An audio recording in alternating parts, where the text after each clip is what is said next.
Thank you very much. Thank you. How amazing was that last panel, by the way? God. I love the whole don't care Like if you're not fangirling liked. every single one of them. Amazing. Thank you very much. Sorry, we just interrupted there, but that was an amazing last panel. I am delighted to be joined today by Soyoung Kang. For those of you that don't know Soyoung, she is the CMO of EOS Products. I'm sure you all recognize their amazing lip balms, and they have extended way beyond that now, so that's great.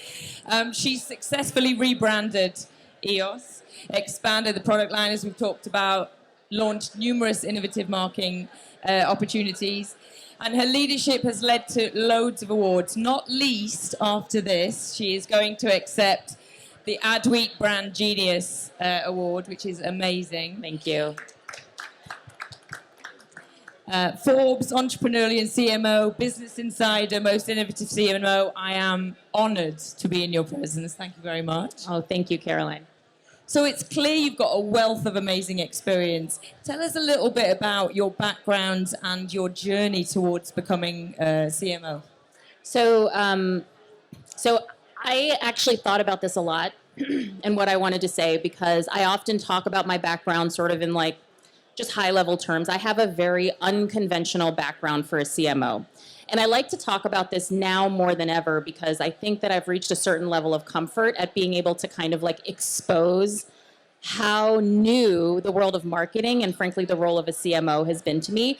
And I really want that to be encouragement to anyone else out there that's looking to either shift their career or try something new. Because it's absolutely possible. I have been the CMO at EOS for 5 years, but prior to that, I've never done another marketing role. Earlier in my career, I was a management consultant doing things like consulting on mergers and acquisitions for financial services. And then, very different. And then I spent 14 years actually working in retail as a merchant, which is, essentially you're like a category leader. You're trying to figure out what product lines to create and to sell and all of that. So this is actually my first marketing role. And it's one where I really finally feel in my career like I'm at home, because all of the things that I've always loved, innovation, thinking differently, creativity, they're all so innate and inherent in this industry that we are all so blessed to be a part of. I couldn't agree more. And I think it's that wealth of experience and that different path that helps you be I think so. Yeah, it brings different experience. I think so. I mean, I like to think that I had my prior boss in my last job at Bath & Body Works was CEO, and he used to say that fresh perspective is worth 60 IQ points. And that's so true. And I think fresh perspective, like where else do you find fresh perspective than people with different, diverse, and unique backgrounds, different and diverse, unique lived experiences, personal identity. So when you bring a bunch of people to the table who aren't the same profile, who represent diversity in all kind of the different meanings of the word diversity, you achieve so much more fresh and unique and innovative thinking. And I really think that that's what our secret sauce has been at EOS.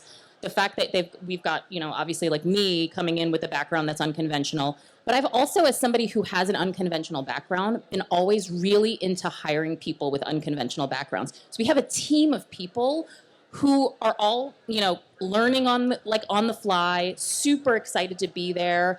And they're just so much more engaged and motivated. And I really think that that's like the new model of leadership going forward. Absolutely. I think that's really refreshing to hear as well. So you joined EOS in 2018. That's right. Yeah. And I know when you came to the brand, a big focus was about the rebrand. That's right. About moving it on. Can you talk to us a little bit about that pivot from the traditional marketing environment to a exclusively digital one? Yeah, that's right. So it's funny because, for those of you who know EOS, you'll know that it's always been an innovative brand. Like back in the heritage of the brand, you can see from the egg-shaped lip balm, I think thinking differently has always been a core part of the DNA of the brand. Now, I only joined 5 years ago. The brand has been around for 13 years. And back early in the day, when they were a scrappy challenger upstart brand, the way that they cut through was with the first original influencers, which were actually celebrities who were just learning how to monetize their platforms. This is like very early on. And that was what they could afford and how they could sort of, I like to kind of call it like punching above your weight class in terms of, like cutting through in this kind of crowded marketing environment. But as the brand matured, I think prior to my joining, they started to think like, oh, well, if we're now a real brand playing in the big leagues, we have to do things the real way, the way that everybody else does things. And then started to like lose their way a little bit, So we went into the typical kind of channels that other competitors were playing in. When I came in, again, remember, fresh perspective is worth 60 IQ points. So for me to come in with the fresh perspective and say, so you guys were a brand that were the original OG influencer marketing people who were the OG like social media darlings and like the OG product innovators, because I actually oversee both marketing and product. And now we're going down sort of like the middle of the road path. Like, hey, what if we just like reboot everything, reset with our core consumer, young consumer, go back to our original channels, fully digital social, and reinvent the entire product line to create the next generation of EOS superfans.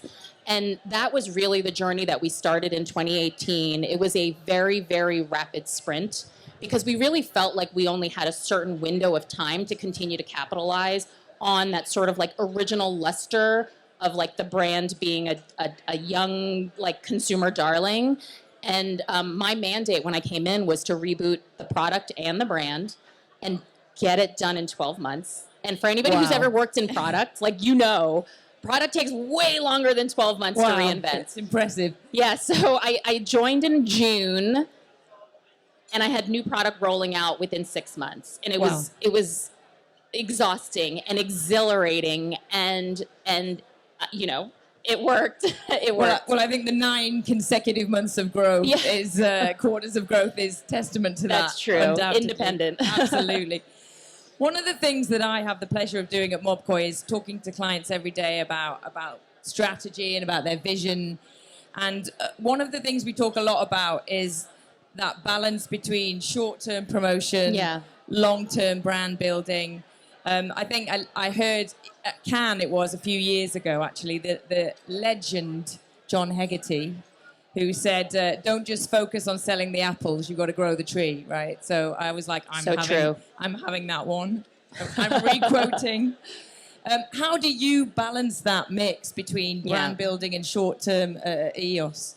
To be totally candid, I think that it's imperative for every modern marketing leader to always be thinking about how I think of it almost like if your brand was a stock, right? Like if your brand was a stock, you have to deliver long-term equity because people are banking on the future, but you also have to pay dividends like today. And I think every marketer should be thinking about their brand more like a business than as this sort of like amorphous, it's not an intangible, emotional, like, ethereal thing. It is an actual equity. It is an asset. If you could quantify it and put it on your balance sheet, it's exactly where it should go because it's delivering actual long-term stakeholder, shareholder equity. But do you have to think about how you're paying the bills today? Absolutely. And so this balancing act, that's the tricky part that every modern marketer has to figure out. And, some people talk about it in terms of like performance marketing versus brand marketing. I kind of think it's sort of like, that's like the, maybe the sort of like simple, blunt-edged way to think about it. But I don't really think that that's what it is. Like, especially as somebody who also oversees product, like some days, my short-term deliverables are create a great thing that delivers this season in terms of actual top-line sales. And that's how I pay the dividends. And by the way, I earn a little equity with my own leadership. And so I can be like, there's this like new thing happening out there in the world of brand marketing, and I really want to invest some money back into it. Like, and they give me that because I've delivered on the day-to-day. And so every leader is thinking about like, how do you balance these factors out? It's a balance. Yes, absolutely. And as somebody I'm sure who like deals with a board, and you're always balancing out the near term versus the long term. Absolutely. And I think certainly when you're looking at a Gen Z audience, yes, there's no let's sit down and talk about it for 3 months. It's act. Yes, let's absolutely. Try it. Let's try it and act. And it sounds bias like you have toward that backing. action. Yeah, absolutely. Bias toward action is a huge part of just the way that I am as like a human being. You can ask my husband. so I like to like, let's get going, and I'd rather make a small mistake today than plan for 12 months and make a big ass failure 12 months from now. Because like I'd rather learn really quickly and move on. And that's just really something that I often talk to my team about. And even as you're thinking you've got something figured out, there's always something new on the horizon, or the dynamics of the thing that you thought you had figured out are shifting. Like, for example, I know oftentimes I talk a lot about like social media and creator marketing. We're here at Influential Beach. And it's all changing all the time. Like, you don't get to have a playbook and get to rerun that playbook over and over again. You always have to be investing in like learning what's next. So we had crazy, like massive viral moment that happened that really propelled a certain part of our business within the last 24 months. Those are a lot harder to come by. The platform's changed, it's a lot more cluttered. It's harder to go viral. Like if anybody's been asked to go viral by your boss, like I totally empathize with you. You don't just like go viral these days. But what you do is you build up engagement with smaller pockets of community. You go deeper, you go more authentic, and it's just a different way of engaging and leveraging this, essentially it's the same thing, creator marketing, but in a different way. And that's just one example of the way that we all as marketers have to be changing and evolving and learning and testing and tinkering all the time. I love that. And it sounds like you very much are in a company where you have that flexibility, which is amazing. Yeah, to I'm have lucky. That flexibility to be agile. I'm lucky. I am lucky that way. I think, like, look, I understand that everybody sits in a different environment, and not everybody lives in the world I live in. And the world I live in happens to be, we're a small to medium-sized company that is wholly privately owned. And my boss is the owner. So I get to do a lot of things because I have the confidence of my leadership. But I've built that confidence over time. It wasn't like I came in on day one and I was allowed to do whatever I wanted to. I tell this story, right. but for those of you who kind of know our like viral TikTok campaign, I'm going to say it. I hope I can swear up here, but our viral TikTok campaign in the last couple of years was called "Bless Your Fucking Cooch," and it was all about like shaving your private parts with our shave cream, and it doubled our business. Okay. But before that, like shortly before that, in like a sort of more conventional brand campaign that I was running, I was asked not to use the word damn. I was told our audience can't handle that. People are going to be up in arms, like it's really offensive. And I had to work to earn the trust of my leadership that I knew what I was talking about. Like, I know my audience, and I know what I'm talking about, and I know this medium, this platform, where people are using much more authentic, real and unfiltered talk. Right. And, a couple years later, we were doing "Bless Your Fucking Cooch." Like, it was a journey. It was a journey, but there was an evolution there. Damn, girl. Well, we talked about a little bit about creativity there, and I think that's something that you're really focused on. I think the recent 3 gold Effies, huge round of applause for that, is testament to just the creativity that you're doing at EOS. Talk to us a little bit more about maybe some of the things you're particularly proud of, some of the directions you're going, how you think about creativity at EOS. So, for me, creativity is, I think of it this way. So I think that strategy is the build of your engine and creativity is the fuel. So you have to have both. Like, you can't have one without the other, right? So like, you build a solid strategy that like sort of is like the guts, the foundational stuff of what you're doing as a brand and frankly as a business. But creativity is what accelerates you beyond where your strategy could potentially take you in the future. I said this yesterday in a talk, and I was like, I would rather be daring than be boring. Absolutely. What a waste, right? Like, to work on something and pour money and time and brain power into something that everybody ignores, right? So sometimes, like, the work that we do is, you know, it's meant to catch your attention. It's meant to be disruptive. We are all operating in an increasingly cluttered marketing environment. It's so fragmented. The fight for attention is more intense than it's ever been before. And really the only way to cut through, if we're all kind of like we're all trying everything, the way to cut through is to punch above your weight class in terms of creativity. If I can't spend more, I have to pour it into the creative. Exactly. And I think that's the challenge, you know, in the current economic climate where we're having to make sure every dollar's working. Yeah. The pie's not getting any bigger. We just have to be more creative with how you're dividing that up, what you're doing. Yeah, that's exactly right. And I know, I spent some time like sort of, you know, thinking about and like diving deep into Mobkoi. And I know that's a part of how you guys think about it. It's really about like work harder, work smarter, not harder, and be more creative, and how creative solutions are the ones that are going to cut through. Exactly. And it's how do you help clients do that with what they've already got, so that you're not creating a whole load of new content for no reason, you know. Absolutely. And again, you're keeping that down. So we talked a little bit about the growth, the amazing growth that you've had. Obviously, it is a difficult economic environment in a lot of parts of the world at the moment. What would you say are sort of tips or takeaways for the audience in terms of driving growth and things that they can think of that you've learned from the success that you've had at EOS? Yeah, so I don't know if David's out there. I had a great conversation with David from the Brand Innovators team where we talked about, like, he's like, oh, so, you know, like, what's like the model for how you think about things? He's like, I don't know, and then I kind of thought of that question, and I was like, you know what? Marketers are like portfolio managers. I'm like using a lot of like finance references. I guess this is where like, there you go. There's your background. Yeah, this is like my background showing up.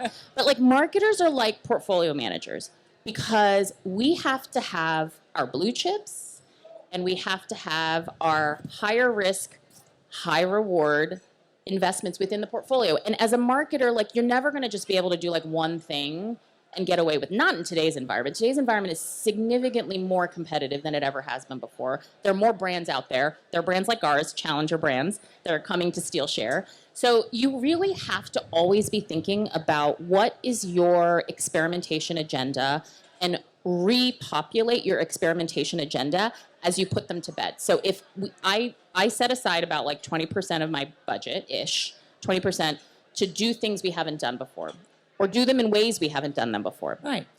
And that 20% sometimes turns into, it sometimes gets rebucketed into the 80, and sometimes it's just like, check, we did that, we're never doing it again, or we'll do it again when things change. And then it's on to the next, and then it's on to the next. And that's a really important thing for me as a leader to make sure that I'm instilling within the team, because I'm trying to help to lead them with a perspective that enables them to not fear failure. Right. That goes back to the failure point you had before. So if they fear failure, they will never bring me anything truly innovative and truly brave. We will basically regress to the mean every time. Right. We have to normalize failure within bounds. So like that's why I say like, okay, it's the 20%. Like don't go blow like 100% of your budget on something you have no idea what it's going to do. But it's the 20%, and then just continue to tinker. And guess what? That's a really great engagement tactic. Like who here as an employee wants to do the same thing over and over and over again? Like nobody wants to do that. Young people don't want to do that. No. Well, certainly not for the audience that you've got at all. No, absolutely. Yeah. And so for our team, that's what makes things exciting. They like to tinker and test and learn and continue to grow. So it's a great retention strategy. It's a great, sort of innovation strategy to figure out what's next and what can drive growth for your brand coming into the future. Absolutely. What I love about the products is it's natural, vegan, all sustainable, really, really core values, not just to me, but certainly to the Gen Z audience. It's hugely valued. How do those values play out in your marketing strategy? really emphasize them? Do you think that they're really well known already with the audience, so they can kind of take a back seat, or how does that So fit that's in? actually, this is a really important and good question that I would say I went through a circuitous journey on, and like kind of maybe didn't get right the first time, which is, I think, like, and this is one around like creative strategy, right? So Right. creative strategy, it is, a lot of our product is 100% natural and organic. And for the longest time, like earlier in my 5 years, I was like, oh, that just means you have to just keep saying 100% natural and organic. And that's what you have to market against. And what I realized was that actually for this audience, that's just table stakes. That's not like an RTB. Right. That's not like, oh, like, That's oh, like it's duh. yeah, exactly. Right. For this audience, sustainability, natural, clean, all of the things, and not just like what's in the product, but also like what are we doing in the world? How are we supporting communities? How are we supporting sustainable practices, and also still supporting the communities that like create the product and all up and down the supply chain. Those are things that are sort of table stakes to this audience. And what I realized that was like, that's not our personality. Our personality isn't 100% natural. That's just like a thing that the product is. Right. And what I needed to do was really inject the personality and the identity beyond that, above that. And this just becomes like integrated into the messaging. That was a journey that we actually went on. Right. So it's there, but it doesn't need to be spoken about all the time and rammed home, because Absolutely. that's just part and it's of what not you like do. the first thing that we talk about, but it's there. And yes, we have amazing CSR programs that are giving back to sustainable harvesting communities around the world. But that's not like the thing that we're pushing. That's there, and it's underlying, and you can double click on any of our brand, information. If you're a super fan, you'll know it, but it's not the thing. Right, and I think that for those of you that don't know, you do amazing things as a brand in terms of foundations and things that you're doing locally in market, really giving back, and it's about walking the walk, isn't it? Especially with a Gen Z audience. Yeah, and I think that's where you talk a lot in these types of forums about like purpose and what is purpose, and I think that I've been trying really hard not to conflate purpose and social responsibility, because purpose is sort of like the umbrella, and your social approach to social responsibility and the initiatives that you have within a social responsibility program like fit under your purpose. But if our purpose, the reason we exist is to make the everyday more awesome. And if we're trying to make the everyday more awesome, we're going to do it through incredible brand experience and engagement, incredible product design, giving back in a way that makes you feel awesome as a consumer. Right. So it's all kind of baked in, but it's not necessarily the thing. Right. How are we doing for time? Have I got time for one more question, I think? I'm going to ask it anyway. Until somebody kicks us off. I'm good for one more question. You're going to have to bring out the hook. Yeah. 5 minutes, great.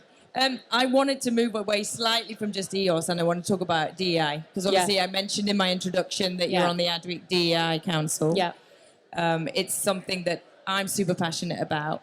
Talk to me a little bit about that and how that fits in with the way you are as a marketer and the lived experiences that you've had as well. So, so what I'll say is that I think, and I'm going to say this in a way that I'm not like proud of at all, which is I don't think I personally thought about the impact of my identity as an underrepresented, person, a woman of color, an immigrant, until later in my career, when I felt like I had the permission to do so, when I felt like I had the power to be able to have a platform and talk about these things. Right. And you know what? Like, I am so impressed by and inspired by newer upcoming generations of marketers, of people in our industry who are talking about it from day one. They're hitting the ground running on this, and it's like they're going to change the world. I'm so inspired by that. I didn't really think about myself as an AAPI woman until COVID happened, until I became afraid to go outside my door, until I started to realize that it wasn't just what was happening outside my door, like, out in the physical world. It was actually kind of subtly always happening throughout my career in ways that I pushed down, the ways that I didn't engage in. And then I thought back and I'm like, oh my God, those were microaggressions, and that feeling, that uncomfortable feeling, that wasn't just me. That was what somebody else did to me. And I realized that I not only had the ability to speak from a platform, but I had the obligation to do it. And I had the obligation to like give back, and I had the obligation to work with, you know, up and coming talent to kind of help support them in their journey as well. So I'm like immensely grateful to be included in things like the industry DE&I councils. I work with great organizations like the Ad Club of New York that supports like DE&I initiatives. And then I also co-chair the CMO practice within Ascend, which is the largest professional AAPI organization in North America. And through doing all of these activities, whether it's, you know, education, it's awareness, it's mentorship, all of the above, I really feel like I'm finally allowed to be my whole self in my career in a way that I have never felt before. This is 25 plus years into my career, and I have never felt more myself than I am today. And to some extent, you and I were talking about this, like Absolutely. You get to a point where you're like, you know, you have no fucks left to give. You're just like, right. Whatever. Like, this is me. And like, take it or leave it. And that's so liberating. Right, and that goes back to the point that the amazing woman said on the panel before. Forgive me, I haven't got her name, but you know, care less. I think as you get older, you care less about what people think, and it's more about being true to yourself, right? Yeah. And what's amazing, and you talked about it, is the next generation coming up. They don't have that necessarily. It's awesome. It's amazing. Yeah, we see that a lot on Mobkoi, and it is so great. I think we might be at time. Ish. Yeah, we can go for another. If anybody's got a question, by the way, please do let me know. Oh, yeah, great. I'll give you my mic. It's fine. Go for it. Thank you both. Well, great conversation. Hi, Soyoung. Hi, Rick. So, 5.5 years at EOS, right? First CMO role. The most decorated CMO I think I know. But 5.5 years in itself is an amazing feat, given the average tenure of the CMO is 18 to 24 months. Yeah.